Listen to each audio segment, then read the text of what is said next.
Carioca, doutor em antropologia social, com vários livros e trabalhos publicados sobre a cultura brasileira. É uma referência no debate sobre as relações raciais no Brasil e as religiões afro-brasileiras. Atualmente, além de lecionar, escreve um blog, A Vida Como Ela Parece Ser. A nossa entrevistada de hoje é Ivone Magui.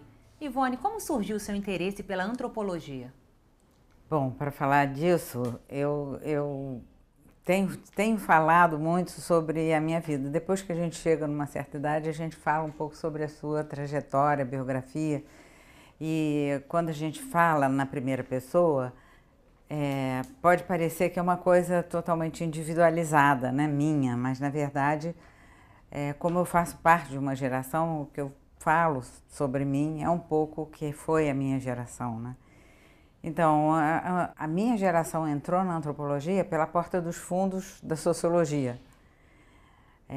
Eu me formei em 1968 no curso de Ciências Sociais e já tinha havido o golpe de 64 e logo depois que a gente fez a formatura de 68, que até tem uma foto clássica dessa formatura, porque depois disso veio o golpe e todas as nossas esperanças de participar, de ter uma atividade de transformação da sociedade foram cortadas por alguns anos, né? E além disso, a sociologia, que era uma disciplina central no nosso curso, foi muito demonizada pelos militares. A sociologia era sinônimo de comunismo.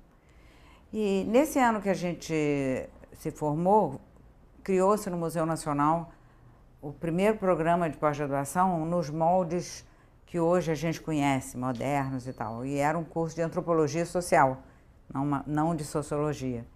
Então eu fui fazer esse curso um pouco como uma saída para aquele impasse da sociologia ser tão perseguida e tão difícil. E também por um desejo adolescente, porque quando eu estava no colégio, eu já me interessava por uma coisa chamada folclore, mas, na verdade, o interesse mesmo, ele surge, como surgiu na minha geração, como uma forma de enfrentar essa dificuldade e esse empecilho que a ditadura impôs às ciências sociais no Brasil. A antropologia, como era uma coisa mais ou menos nova nesses moldes que nós aprendemos, ficou um pouco à margem da repressão. Ninguém mais ia procurar um antropólogo. Hoje, talvez, os antropólogos estejam tão visíveis na sociedade brasileira, né, que não imaginam que naquela altura, em 68, a gente quase não aparecia assim como voz, né? E foi uma geração muito importante porque os grandes modelos de explicação da sociedade brasileira tinham sido questionados. Como que a gente pensava que ia ter uma revolução, como que se pensava que a burguesia, né, ia fazer o Brasil ser um país moderno, desenvolvido, etc. E de repente os militares tomam o poder e tudo isso era impensável antes do golpe de 68 que o Brasil se transformasse no que se transformou, né? Então, a antropologia, ela mergulhando na vida do povo, mergulhando na cultura brasileira e naqueles pequenos espaços que não produzem grandes modelos, mas que explicam a vida cotidiana, os símbolos, os significados que as pessoas concretas dão à vida, né? E isso foi, acho, muito importante para o próprio crescimento da ciência no Brasil e acho que os antropólogos da minha geração tiveram uma participação muito importante nessa transformação das ciências sociais. Mas para a senhora, a antropologia está ligada à política? Eu acabei de escrever agora uma coisa que eu chamei de testemunho, né? Eu tenho 43 anos de profissão, de professora e pesquisadora da UFRJ. Sou professora titular do Departamento de Antropologia Cultural do Instituto de Filosofia e Ciências Sociais, né, o famoso IFIX, que agora teve tão evidente nas manifestações. o que eu escrevi foi que a minha posição na antropologia, a minha visão do que é, não é, ou do que eu estudei e de como eu pesquisei, me levou a ter uma atuação pública.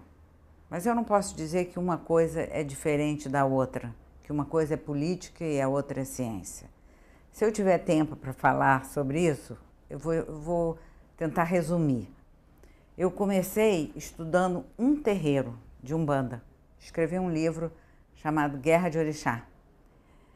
E esse livro, enfim, foi um impacto muito grande naquela época, porque não se fazia antropologia assim. Escrevia-se sobre o negro na vida brasileira, mas sempre grandes modelos, de onde vinham os escravos, a origem, etc. Eu decidi que eu ia estudar um terreiro e ver como as pessoas ali pensavam, viviam. Eu vim de uma família católica, de uma família de fundadores da ciência no Brasil. Eu sou ateia, não acredito em nada, não tive nada de medo, mas era uma coisa diferente. E tudo que eu lia sobre terreiro, sobre Umbanda, que nos anos 70 a Umbanda teve um papel muito importante, sobretudo na cidade do Rio de Janeiro, né? Qualquer esquina você via um despacho, tinha milhares de terreiros, enfim, e eu tive uma influência muito grande de dois pensadores dessa situação na vida brasileira. Um foi o Raimundo Nina Rodrigues, que era um médico, e ele escreveu um livrinho muito pequenininho que depois, mais tarde, agora, no século XXI, eu editei junto com o meu amigo Peter Frey uma nova versão do livro. Chama-se Animismo Fetichista dos Negros Baianos. O Nina Rodrigues, obviamente, era um escritor da sua época. Ele foi formado no século XIX, ele era racista, ele acreditava nas diferenças de raça, mas ele foi, e acreditava na raça, e ele foi talvez o primeiro etnógrafo urbano do Brasil. Ele descreveu a cidade de Salvador e aqueles terreiros que ele que ele descreve muito bem, porque ele era médico, ele ia atender as pessoas, não é? Subia naqueles caminhos e ia nas festas, conhecia todo mundo, tinha uma grande admiração. E ele diz uma frase que me marcou muito, que todos os brasileiros, de todas as cores e de todas as classes, tinham a crença no feitiço, acreditavam nos espíritos. E pouquíssimos tinham, enfim, negavam, não acreditavam nisso, muito poucos. Então ele, ao mesmo tempo que ele era racista, e portanto cada raça devia ter a sua cultura e a sua... ele era contraditório, porque quando ele escrevia e descrevia, ele mostrava que não, que todo mundo participava daquela cultura de alguma forma. Isso me influenciou muito. E a outra coisa foi na verdade, mais dois livros, coisa muito, muito simples. O livro da Ruth Landes, que é uma antropóloga americana que esteve no Brasil em 1939, o Nina Rodrigues, o livro dele é de 1906. Tudo isso no início do século, né? Em 1939 ela escreveu um livro também sobre Salvador, chamado A Cidade das Mulheres, que eu recomendo para todo mundo, foi reeditado pela editora UFRJ, e é um livro belíssimo, é um romance, você entra na vida daquelas pessoas, aquelas mães de santo famosas, Mãe Aninha, enfim, e conversa com as pessoas. E ela entrevistou muito um grande babalaô chamado Martiniano do Bonfim, que era o informante principal do Nina Rodrigues. Então ela faz um pouco a história assim, da relação entre os antropólogos e essas pessoas tão importantes na vida brasileira. E o outro livro que me impressionou muito foi um livro de um cronista do Rio de Janeiro, né, o João do Rio, que escreveu As Religiões do Rio, um livro também extremamente importante para se entender a estrutura simbólica do Brasil e especialmente do Rio de Janeiro. E ele dizia, né, por aqueles corredores estreitos, passa um resumo da nossa sociedade. O João do Rio descreve então uma cidade que vive nesses lugares que ele falava assim, lugares ermos e de difícil acesso, que realmente os terreiros, diferentemente dos templos evangélicos hoje, né, eram sempre em lugares escondidos, né, difícil, você não sabia que tinha um terreiro ali, a não ser que você conhecesse o lugar, etc. E essas pessoas, então, diziam que o Brasil, pelo menos o Brasil do século XX, era um país em que essa origem africana e essa cultura africana tinha se transformado a tal ponto que todos os brasileiros tinham alguma coisa a ver com isso. Isso me influenciou muito. Eu fui escrevendo, depois escrevi um outro livro chamado Medo do Feitiço, que eu estudei a repressão às religiões afro-brasileiras e exatamente mostrando como os juízes, os policiais e os próprios acusados de praticarem a feitiçaria falavam a mesma língua. É uma coisa, eu li muitos processos criminais em que pais de santo e pessoas eram acusadas de fazer feitiçaria. E era interessantíssimo ver o juiz conversando com o pai de santo na mesma língua, sem ter que perguntar o que é um orixá, o que é um trabalho feito. E descobri ainda que as palavras que são usadas nos terreiros até hoje, mas que eram muito usadas, trabalho, sessão, consulta e despacho, são também palavras ou categorias usadas no discurso jurídico. Às vezes eu estava lendo aquele processo e falava assim, mas como? Despacho de que juiz? Era o despacho da macumba, entendeu?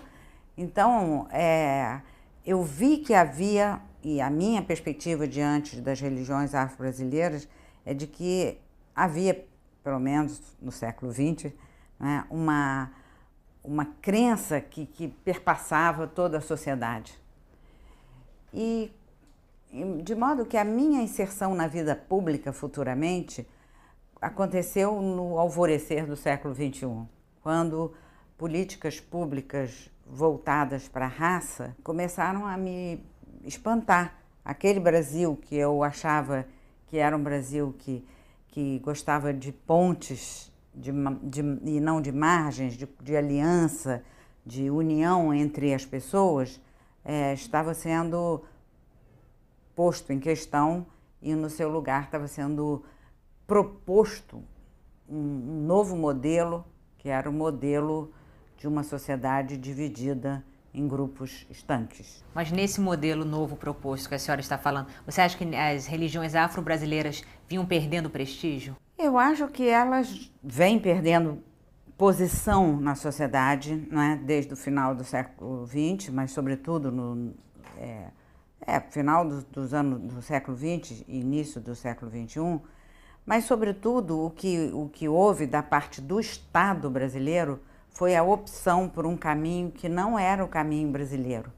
O caminho do Estado brasileiro sempre foi de uma lei arracial, pelo menos. Não falava nesse assunto, a não ser para combater o racismo. Não tem uma lei republicana que divida as pessoas por raça ou religião. Inclusive é proibido pela Constituição.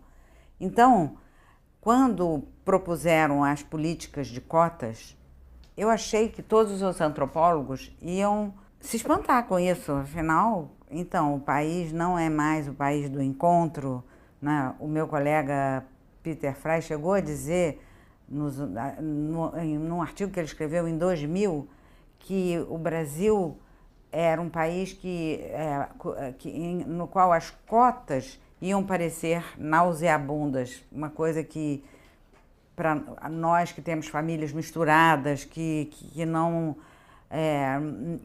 em que há racismo, claro, mas as pessoas procuram reprimir qualquer atitude racista, que isso ia produzir uma sociedade, que isso não ia acontecer no Brasil, porque as pessoas iam se sentir muito mal diante dessa divisão.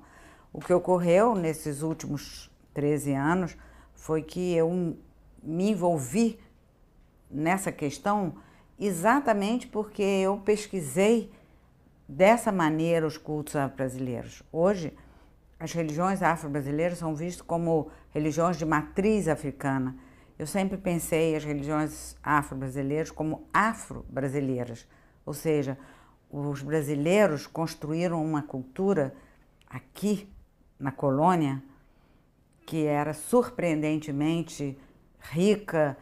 Por quê? Porque juntava a África com Portugal, com as culturas indígenas e fez então uma cultura totalmente original e belíssima, né? Agora, quando você começa a separar e dizer aquilo é africano e os protestantes são brancos e não são africanos, são norte-americanos, aí você talvez tenha um futuro não muito bonito, porque toda vez que o Estado interfere na vida das pessoas para dividir as pessoas em grupos, sobretudo em grupos raciais ou grupos étnicos, a história tem mostrado que o futuro não é muito bonito. Mas eu penso que essa minha posição política foi uma posição baseada na minha opção lá nos anos 70 pelos autores que pensavam o Brasil da junção. Aliás, mais tarde também eu vi que toda a historiografia brasileira tinha sido montada a partir dessa ideia de um rio caudaloso no qual se juntam um rio africano, um rio indígena e que depois não se separam. Isso foi uma metáfora, não é, do von Martius, que ganhou o prêmio, não é, de como escrever a história do Brasil. Essa ideia de uma cultura que é uma junção, que é uma mistura, e de uma sociedade que se pensa como misturada, bom, eu achava que era o forte, o dominante, embora com os nossos conflitos, embora sempre preocupada com as desigualdades. Acho que nós temos uma sociedade extremamente injusta e extremamente desigual e que é preciso combater com todas as forças essa desigualdade. No entanto, eu não acho que o caminho fosse aquele, não achava, não é? Então, eu acho que a minha vida, a minha atuação na política foi uma atuação semelhante à minha atuação na antropologia, porque é claro que quando eu escrevi os meus livros, meus artigos sobre a Umbanda falando isso, tinha outros que diziam que não era, que aquilo era uma cultura africana propriamente dita, entendeu? Que não tinha nada a ver com europeu nem indígena. Então, eu lutei a minha vida inteira, não é, com essa questão, porque depois de fazer esses livros, eu fiz uma pesquisa muito importante, junto com 4 outras antropólogas, sobre o centenário da abolição, que fizemos um levantamento de tudo que se produziu no Brasil sobre o centenário. Crítica, glorificação, enfim, os eventos, como eu chamei, do centenário da abolição. Fizemos um arquivo muito bonito que está até na internet, no arquivo da UFRJ, e do Programa de Estudos Avançados, o PAC, coordenado por Heloísa Buarque de Holanda. E esse arquivo que está na internet é um arquivo muito importante, porque nós entrevistamos a muitos dos líderes dos movimentos negros, nós vimos as festas e as comemorações por todos os lados, e esse ano do centenário foi um ano de festas. Pouquíssimas pessoas falaram das desigualdades. Foram pouquíssimos eventos, né? Eu tenho até os números desses eventos. Foram mais de 500 festas e comemorações alegres sobre o centenário, falando da Princesa Isabel, etc. E poucos, 7 ou 8, que foram seminários acadêmicos falando de desigualdade, de racismo, etc. Então eu achei que era preciso aprofundar essa questão. Como a senhora vê a produção de símbolos da causa negra, como, por exemplo, os Estados Unidos teve o primeiro presidente negro, no Brasil, Joaquim Barbosa, seu primeiro juiz, né, do STF negro. Como a senhora vê isso na questão racial? Isso tudo é muito complicado, não é? Realmente, eu tenho maior admiração pelo Barack Obama. Acho que ele é uma pessoa dos novos tempos, no sentido mais rico, não é? Não sei se você se recorda que no início da campanha houve uma grande confusão em torno do pastor, que ele era, enfim, ligado e que diziam que era, enfim, que falava que o Barack Obama era contra os brancos, e, enfim, e o pastor que antes tinha sido candidato e não tinha, o Jesse Jackson, né, que era um pastor do velho tempo, não é, e que falava muito em negros, não é, e a campanha era toda para os negros. O Barack Obama conseguiu unir os Estados Unidos. Ele fez um movimento que eu acho que é um movimento que o fez ganhar o Prêmio Nobel. Porque depois da sociedade estar dividida, como é os Estados Unidos até hoje, em brancos e negros, é muito difícil você unir as pessoas. E ele fez uma campanha, ele disse isso para o Jesse Jackson, ele falou, vocês podem falar nas mágoas, né, dos conflitos raciais que vocês viveram, mas eu não vivi esse tempo. Eu vivi no tempo em que as pessoas puderam mais ou menos caminhar pela sociedade. Eu acho que a gente tem que aprofundar essa união, tanto assim que ele venceu, obviamente, majoritariamente entre os negros nos Estados Unidos, que nem chamam lá de negros, mas African Americans, mas ele teve um apoio enorme da juventude, a juventude que não quer mais falar em separação e em ódio racial. E eu Inclusive, acho... a campanha dele nas redes sociais foi pautada nisso. Exatamente. Yes, we can. Quer dizer, nós podemos superar os limites da vida americana. E eu acho que foi por isso que ele ganhou as eleições e não por ser negro, por ser um homem das alianças, da união, da paz, né? Bom, não quero falar do Joaquim Barbosa, porque ele é uma, talvez, exceção, porque ele é pobre, conseguiu superar os empecilhos econômicos, sociais, que fazem com que os negros não cheguem a essa posição, né? Mas eu falo das políticas de Estado que foram implementadas, em parte, a partir dos movimentos negros, mas, sobretudo, a partir de uma elite que culpada e que está produzindo no Brasil uma sociedade que vai ser o que está sendo pensada como uma sociedade de negros e brancos, o que não era.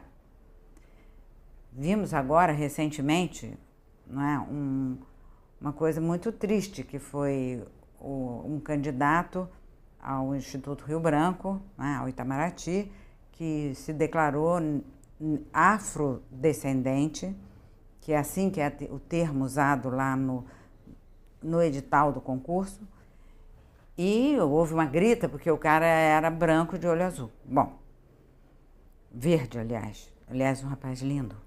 E o rapaz disse que não ia se pronunciar, o Itamaraty disse que não podia fazer nada contra ele, porque o edital dizia que era autodeclaração, então se a pessoa se pensa afrodescendente, ela tem o direito de dizer, né? E que se alguém se considerou prejudicado por isso, que entrasse, que foi como aconteceu nos Estados Unidos. Todos os conflitos jurídicos em torno dessa questão foram gerados por pessoas que se sentiram prejudicadas com a lei, que nos Estados Unidos nunca foi cotas, nunca houve reserva de vagas. Havia uma preferência, né, racial, mas não a reserva. Então eu acho que o mundo mudou. O mundo mudou, sim. E o Brasil está atrasado nesse ponto. porque em vez de propor e enfatizar aquilo que a gente tinha de bom, que é, bom, então vamos reprimir o racismo e vamos transformar essa sociedade tão desigual numa sociedade mais igualitária, criou uma lei que desiguala as pessoas. E isso eu tenho convicção de que não foi uma boa política, porque é como trocar 6 por meia dúzia. Em vez de você aumentar 100% o salário dos professores primários, né, professores de ensino fundamental, você começa a fazer políticas que lá na ponta, na universidade, vai escolher, em vez de 6 brancos pobres, 6 negros mais pobres ainda. Então, mas a senhora não acha, por exemplo, que o sistema de cotas ele serviu para resolver um problema social e dar acesso a alguns jovens à universidade, alguns jovens de classes sociais mais baixas? Sim, isso é uma coisa que acontece. Você produzir, né, uma política que tem esse efeito. Mas a minha pergunta sempre foi o seguinte: qual o risco dessa política? Toda vez que você faz uma política pública, você tem que pensar também nos riscos dessa política. Por exemplo, quando você faz uma política como a Fome Zero, por exemplo, ou o Bolsa Família, que é uma política particularista, voltada para os pobres e para todos os pobres, como outra política universal, que é a política de saúde em relação a AIDS e HIV. Todas as pessoas brasileiras, não importa a classe social, têm direito aos remédios e ao tratamento nos postos de saúde. É um dos programas mais exitosos do Brasil e que foi feito com a colaboração dos movimentos sociais, do Estado, enfim, de muitos dos médicos, né, das associações médicas, das lideranças, e não escolheu qual dos pobres ou qual dos brasileiros proteger. Mesmo você tendo hoje um pouquinho mais, você sabe que apenas 30% das matrículas estão nas universidades públicas. A maior parte dos estudantes universitários brasileiros, 70% ou mais, está nas universidades particulares gastando dinheiro ou então entrando no ProUni, que foi um programa importante, porque esse sim transformou a universidade privada num canal de ascensão social muito forte. Tem também lá um item que diz que os negros têm mais pontos. Acho tudo isso problemático, porque eu acho que é a questão, comparando com a política americana do Barack Obama, de você separar em vez de unir. E se tivessem feito uma política de entrada na universidade para estudantes de escola pública pobres, como está na lei também, na lei de cotas, são estudantes de escola pública e negros, né? Pretos e pardos. Bom, se a gente tivesse tirado essa questão racial, que eu acho que vai dar briga, que vai dar confusão, que já está dando confusão, a gente também estaria produzindo um canal de ascensão social e de diminuição da desigualdade sem esse risco, não é, de desunir aquilo que era unido. Essa é a minha posição.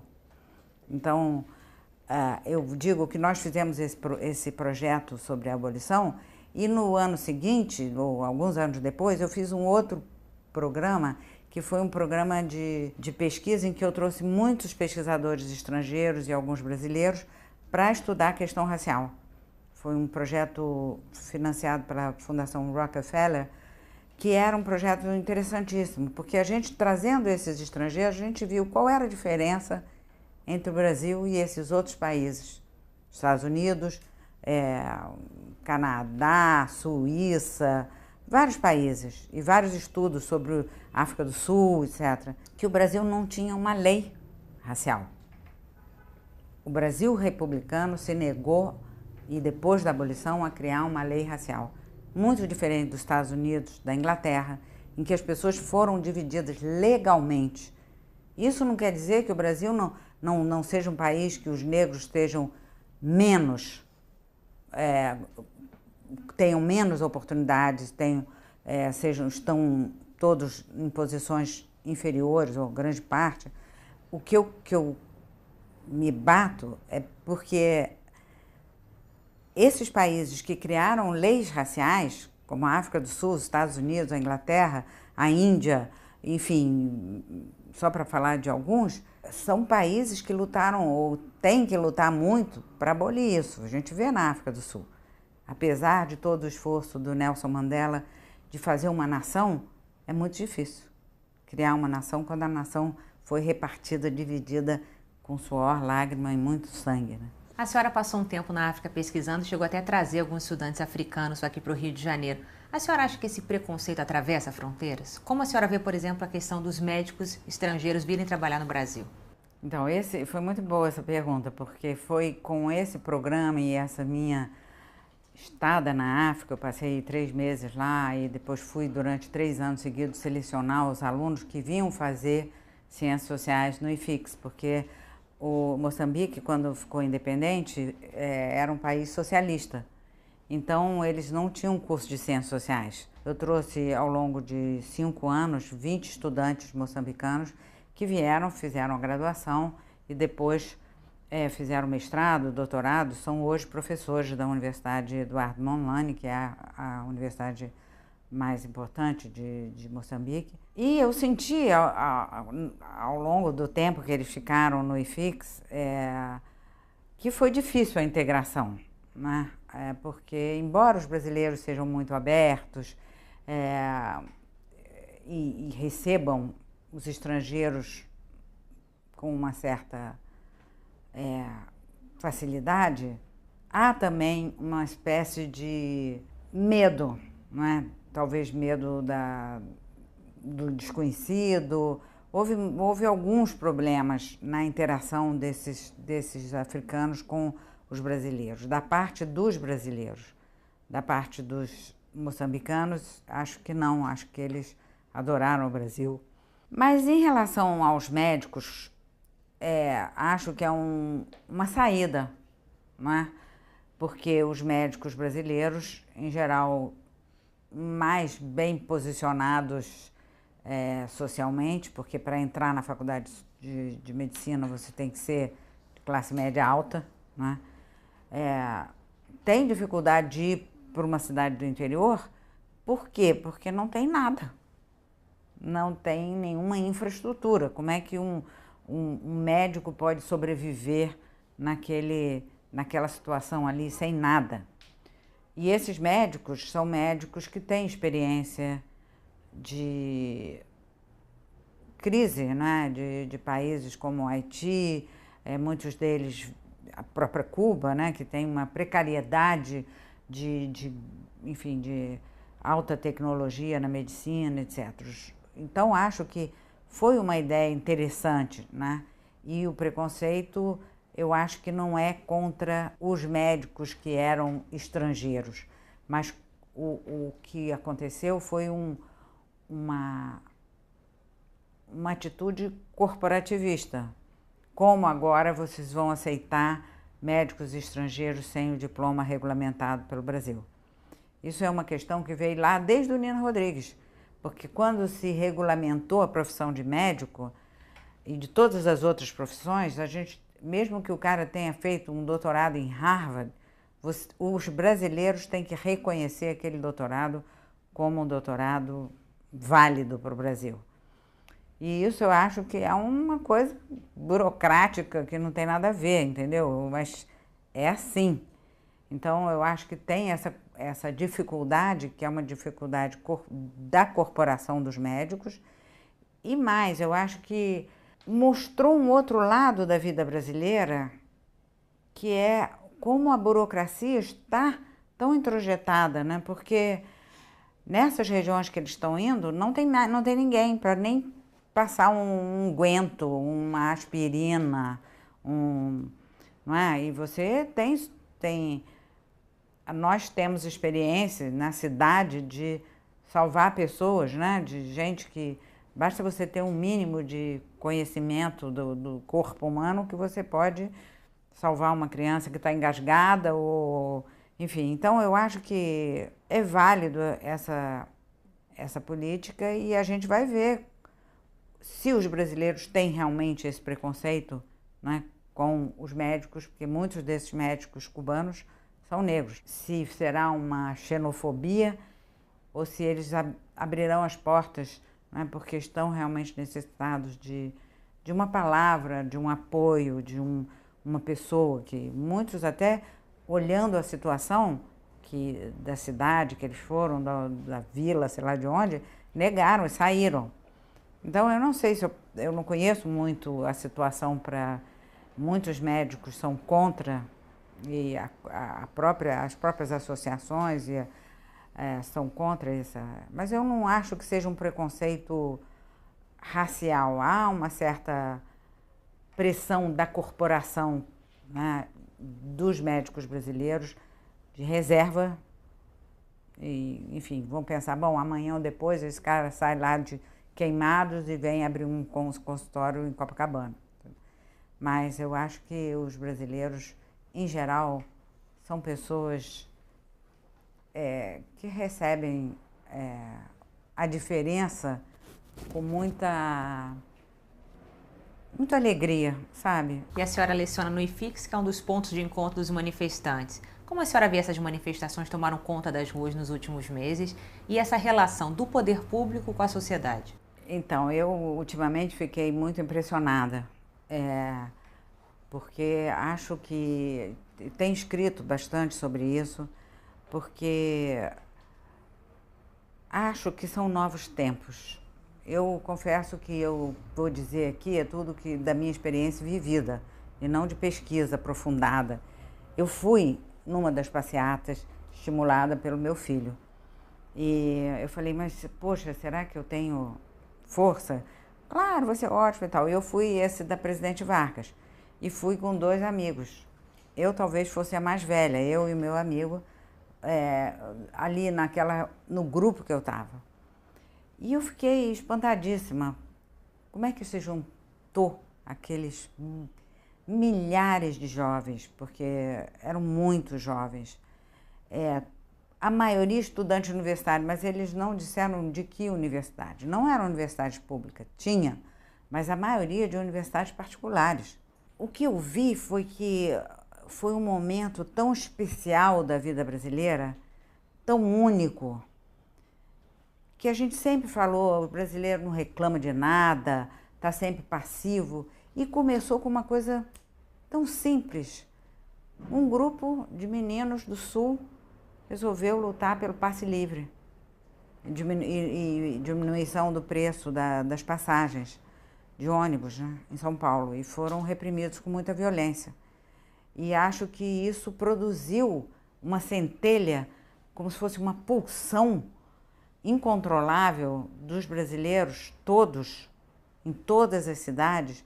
Bom, você pode pensar que tem alguma coisa a ver com uma orquestração internacional, porque tem esse movimento pelo mundo desde 1911, mas o fato é que ocorreu no Brasil, nesse momento, um momento crucial, em que estava se discutindo o chamado mensalão no Supremo Tribunal, e as pessoas foram para as ruas. Por isso que eu fiquei com medo, porque eu estava acostumada, eu fui em passeatas na ditadura, que não era bala de borracha, era bala, não era, sabe, a própria bomba do gás lacrimogêneo que eles jogavam naquela época era de ferro, então quando estourava perto de você, você se machucava muito. E, bom, e a prisão não era isso, cheio de advogado da OAB, era prisão e pronto. Então, mas eu não tive eu tinha esse medo na ditadura. E ali eu tive, não propriamente um medo, porque sabe quando você vai a uma festa com muita gente? Sempre tem uma briga, não tem? Briga de bar, briga. Eu achei que era isso, que era tanta gente alegre de estar ali participando daquilo, como uma rede. Eram raízes que você não sabia os nós, de onde tinha partido o convite. De repente, aparecia um mais exaltado que resolvia ir lá pichar um prédio público e todo mundo gritava, não faz, violência não, e a gente sentava no chão. Então, eu vi que era um movimento que tinha alguma coisa a dizer e disse. Disse para o Brasil e para o mundo que os jovens não estavam sendo ouvidos e que a forma com que o Brasil está se estruturando não era a melhor forma. E eu achei tão interessante porque não houve nenhum grito contra o racismo. Isso me fez, pelo menos onde eu estava, mas eu acho que houve muito pouco. O que eles estavam pedindo, mais educação, mais saúde, prisão aos corruptos, passe livre, transporte, né? Que é um dos problemas centrais da vida brasileira. Como que você pode demorar 3 horas para ir, 3 horas para voltar de Mesquita, que é um lugar que você vai em 40 minutos? Enfim, o grito das pessoas foi ouvido de uma certa maneira, porque os governos tremeram. As passagens não aumentaram no Rio de Janeiro e em muitas outras cidades. Só que no dia seguinte veio, enfim, foram indo, plebiscito. As pessoas não querem plebiscito, as pessoas querem participar. Querem participar não dessa forma tradicional da cultura brasileira, política brasileira, que você chama um movimento social, que são 10 pessoas que se dizem representantes do povo e que chega lá, assume uma posição no Estado, enfim, que você vê hoje o Estado brasileiro, a burocracia do Estado, ela é toda feita de movimentos sociais que eu chamo de cooptados, né,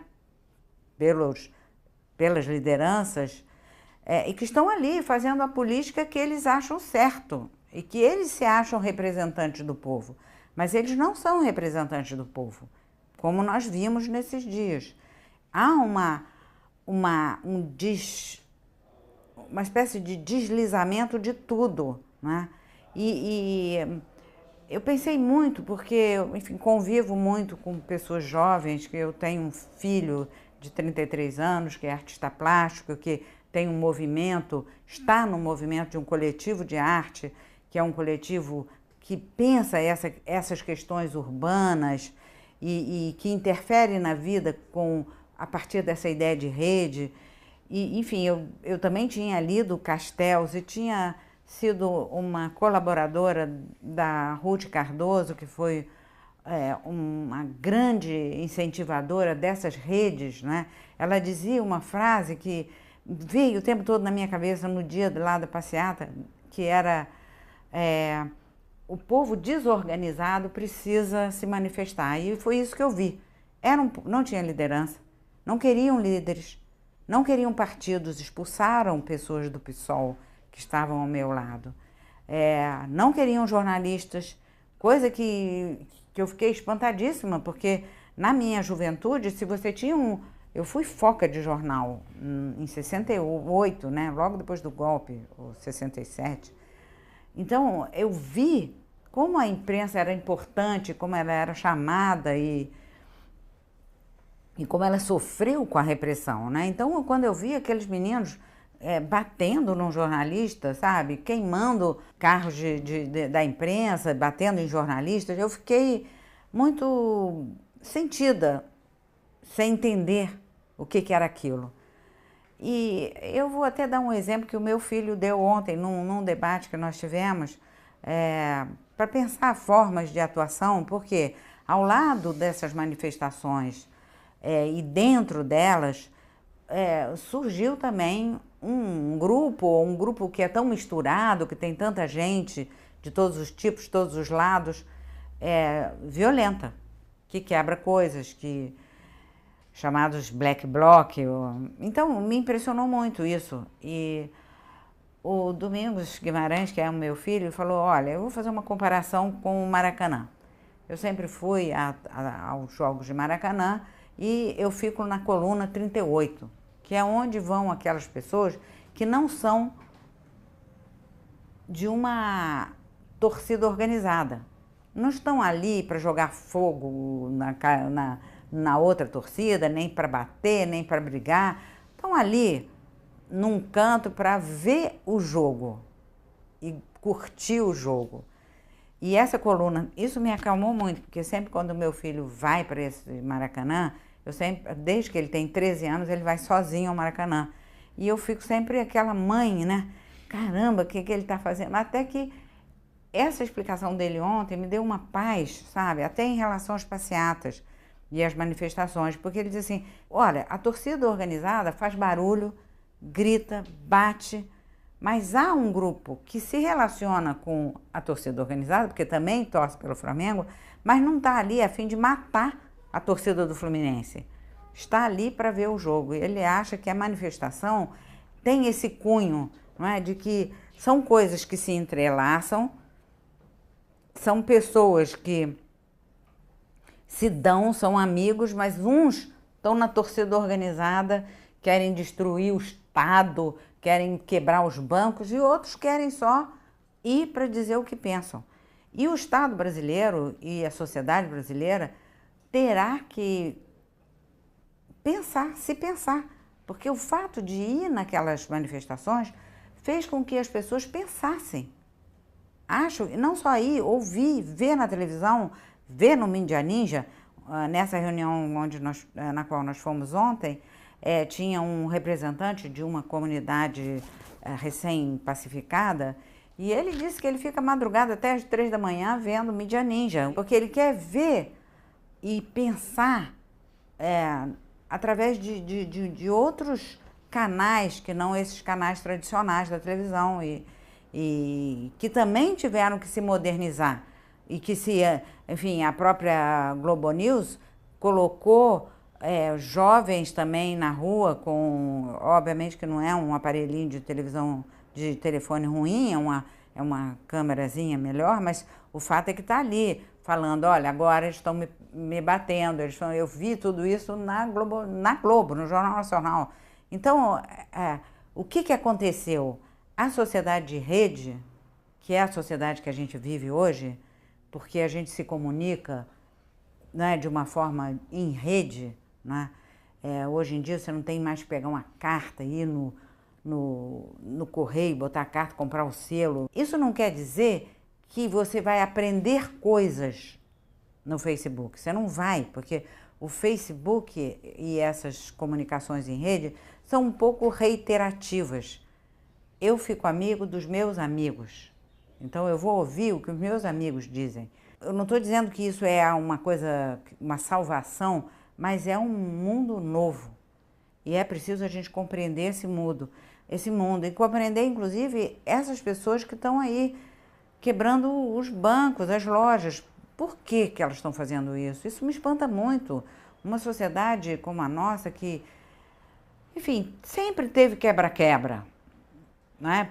Na central, nos ônibus. Eu sou do tempo que fazia quebra-quebra de bonde, porque eu aumentava a passagem. Esse também uma estrutura da sociedade brasileira que se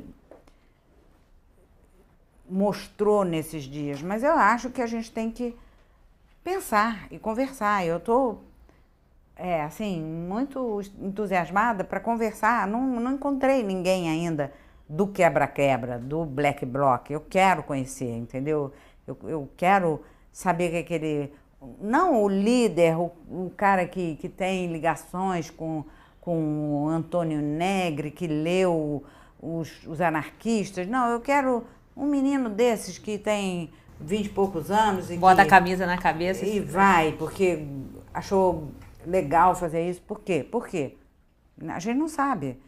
Então, eu acho que nós estamos vivendo um momento da vida brasileira de extrema riqueza e que é preciso pensar a partir dessa ideia do mundo novo, que as relações não são mais...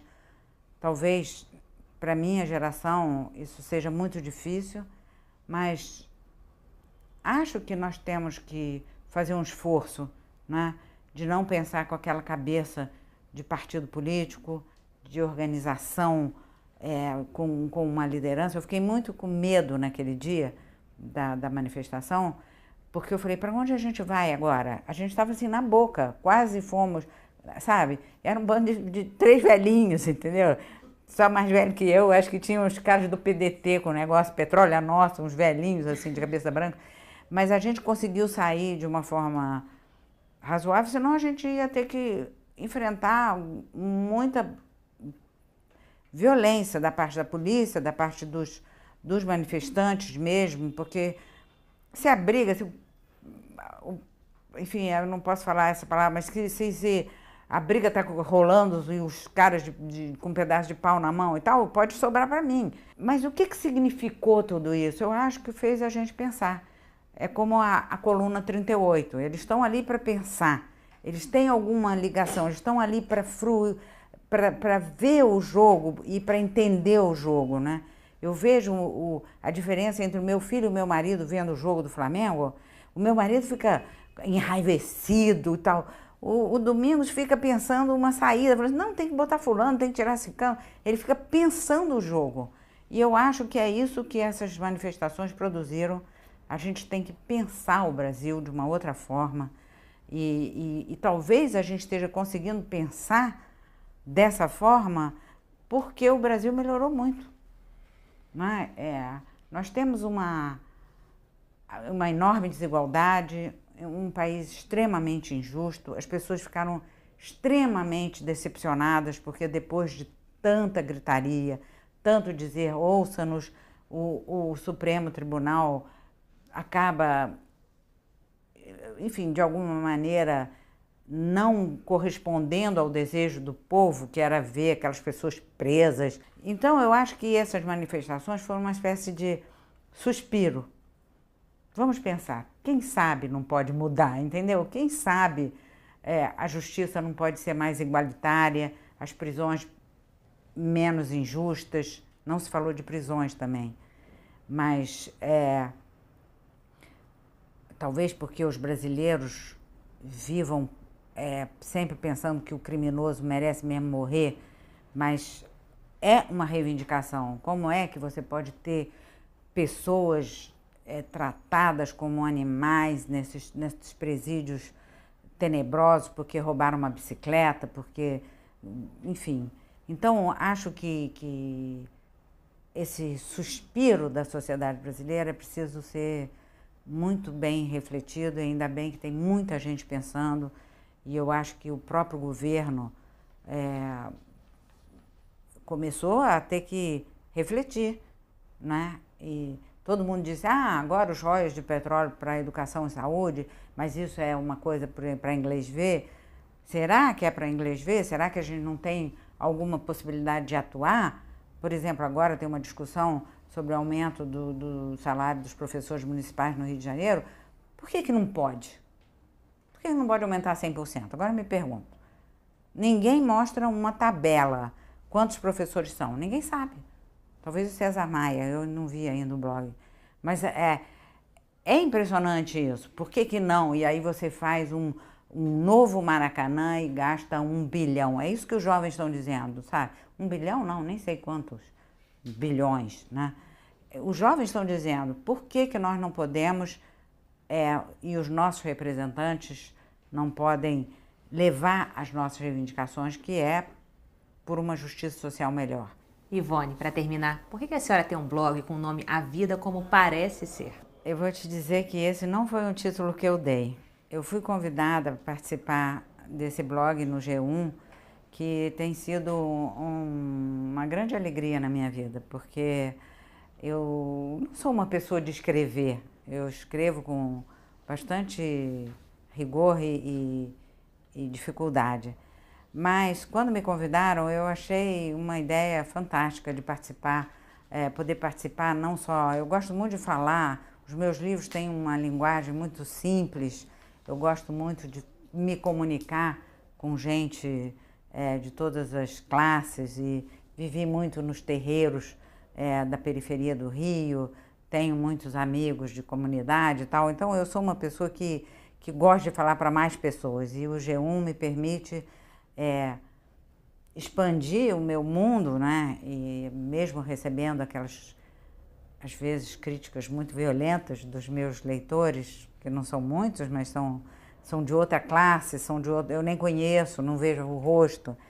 Mas a coisa que me encantou foi que eles me pediram um nome, eu não conseguia dar um nome, e aí um dos editores falou, por que não essa paródia ao Nelson Rodrigues? O Nelson Rodrigues tinha uma coluna chamada A Vida Como Ela É. E como os antropólogos têm essa visão relativizada, sempre pode ser isso, mas pode ser aquilo, é preciso entender o ponto de vista do outro e não apenas o seu, então não tem uma vida como ela é, tem uma vida como ela parece ser para mim, para você, para os outros, né? E achei que esse era um título que ia contemplar a minha forma de pensar a vida, que é uma forma muito, digamos assim, antropológica.